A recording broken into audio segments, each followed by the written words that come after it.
Salvatore Buscemi is next. Sal, are you available?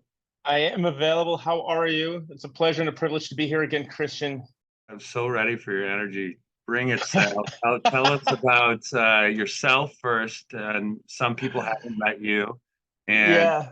Yeah, tell us no, about how no. you got to this spot in your life and what you're doing. And then we'll go into what I want to hear from you, what you see from the market. Yeah, no, that's fine. We're in the midst of a lot of things and a lot of bio members we're funding right now too, which I'll get into. My name is Sal Buscemi. I'm a three-time author. If you want to see a story of my life and how I got into doing this, you can email me, sal@brahminpartners.com for a free copy, Audible of my book, or maybe I'll just send you an autographed copy. But it goes into how, thankfully, as a pre-med major, I did not go to medical school and I wound up at Goldman Sachs doing distressed real estate. After my second institutional fund, I noticed that we were getting outbid on a lot of things. And a lot of our life science families said, why don't you work with us? There's been a lot of opportunities here. And we've been able to build a legacy for our families by investing in the world-class companies with founders that have had serial exits, not serial founders, but they've had many exits. One of which is Thrive Bioscience. Tom's going to be having his 18th and 8th unicorn if he plays his cards right. And so far, he looks like he's doing that very well.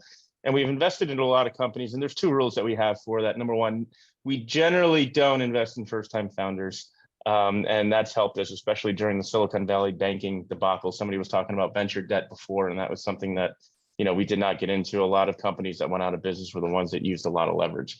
And two, we like them to be led by in-kind family offices. In the case of Thrive, we brought in some really very, very name brand families that I can't really talk about on here. However, if you do send me an email, I can send you a more intimate look as to our portfolio. We have had some exits recently in financial tech. Sing Life was acquired by one of its large, even though that's not a life sciences or devices company, I'm getting to that.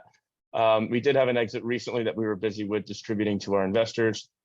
And we do have a device company that was the youngest ever to receive FDA approval, called Revive Solutions, and our investors are very excited about that. That's become democratized form of artificial defibrillation now that's going to be in every mom's pocketbook and every coach's locker room, and it's something that we really like following along. We have invested in things also. We've invested in Municom. We have investment in Genius Biotechnology, Apricity, SpaceX. We've done 3 investments into Stripe, and we're looking forward to doing other things. Right now, we're working with, we work very closely, our family office of consortium of 13 families, and we're looking to build the number to 20 before the end of the year. If people are looking to invest or to look over our shoulder, you're more than welcome to join our newsletter that I send out to people. It's not a newsletter where it's written, it's written by myself. I'm an amateur direct response copywriter, so I like to keep the attention there. You can reach me at sal@brahminpartners.com. And I'm very thankful for Christian for allowing us nerds to be able to have a safe place to talk about investing in healthcare and life sciences. My father was a physician, so hopefully I'm following in his legacy by investing in these world-class companies and really making an impact. Sal, I think you, in many ways, embody what we want to, have in the bullpen, and that is the ability to talk to folks like me who I would think in general might not be on a guy like your radar, right? And it's because I know who your investors are and who's putting money into these companies. We talked about that.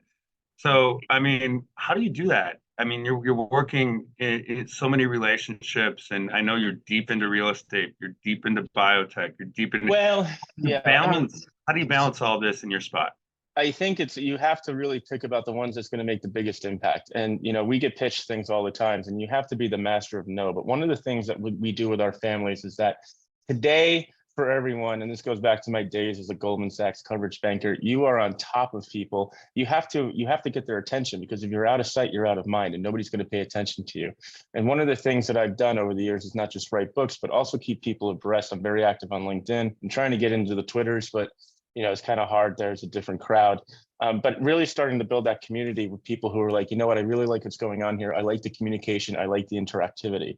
And that's why I spend a lot of time putting together videos, participating on these things, so that people really understand what it is that we're putting together and what we're trying to effectuate here. And it's worked out very well. It's the interactivity that's the new currency. And if you're a founder and you're struggling to raise money, the more that you interact with your prospective investors, the more luck you're going to have. And that's just a rule of thumb that I've used. Thank you so much. That was a perfect explanation. I know many founders are uncomfortable with putting it out there, and you do a great job of doing it. Thanks so I'll much. just add as a keynote, we have one founder, Tom, who was a little shy at first, but now, we've put him to the top of the leaderboard. And, it's just a matter of making sure the world hears your story and hears it correctly. That's it.